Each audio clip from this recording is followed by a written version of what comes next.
কুৱেশ্যনটোত দিয়া আছে তলত দিয়াসকলৰ ভিতৰত কোনজন ভাৰতৰ উচ্চতম ন্যায়ালয়ৰ প্ৰথম অসমীয়া ন্যায়াধীশ আছিল সুধিছে। অপশ্যন দিয়া আছে option A Holiram Deka, option B Ranjan Gogoi, option C Ujjwal Bhuyan আৰু option D Parbati Kumar Goswami.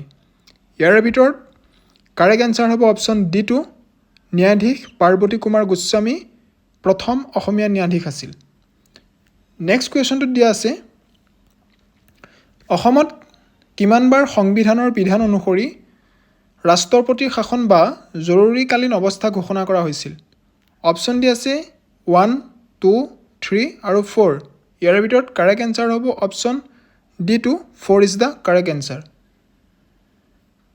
Next কুৱেশ্যনটোত দিয়া আছে স্বাধীনতা সংগ্ৰামী সম্বোধন ফুংলু অসমৰ কোনটো জনজাতিৰ আছিল। অপশ্যন দিয়া আছে option A Dimasa, B Kachari, option C Karbi আৰু অপশ্যন ডি হাজং। ইয়াৰে ভিতৰত কাৰেক্ট এনচাৰটো হ'ব অপশ্যন এ টু ডিমাচা। স্বাধীনতা সংগ্ৰামী সম্বোধন ফুংলু অসমৰ ডিমাচা জনজাতিৰ আছিল। নেক্সট কুৱেশ্যনটোত দিয়া আছে অসমৰ ভাওনা সংস্কৃতিৰ বিষয়ে তলত দিয়া বক্তব্যসমূহ বিবেচনা কৰিবলৈ দিছে। ইয়াতে দিয়া আছে অপশ্যন 1ত দিয়া আছে মহাপুৰুষ মাধৱদেৱে ইয়াৰ আৰম্ভণি কৰিছিল। এইটো আমি দেখিয়ে গম পাইছোঁ যে আমাৰ ভাওনা সংস্কৃতি মহাপুৰুষ মাধৱদেৱে আৰম্ভণি কৰা নাছিল, এইটো আৰম্ভণি কৰিছিল শ্ৰীমন্ত শংকৰদেৱে। গতিকে এইটো ষ্টেটমেণ্ট ইনকাৰেক্ট। নেক্সট দিয়া আছে ভাওনাসমূহ ব্ৰজাৱলী আৰু অসমীয়া ভাষাত লিখা হৈছিল। নেক্সট দিয়া আছে গায়ন গানৰ লগতে বাদ্যযন্ত্ৰ বজোৱাৰ বাবেও দায়বদ্ধ। এইটো আমি দেখিয়ে গম পাইছোঁ এইটো ইনকাৰেক্ট এটা ষ্টেটমেণ্ট, ইনকাৰেক্ট। যিহেতু ইয়াত আমাক ভুলটো বাচিবলৈ দিছে, গতিকে ইয়াৰ ভিতৰত কাৰেক্ট এনচাৰটো হ'ব অপশ্যন ডি টু, 1 আৰু 3টো। অপশ্যন 2টো হ'ব কাৰেক্ট।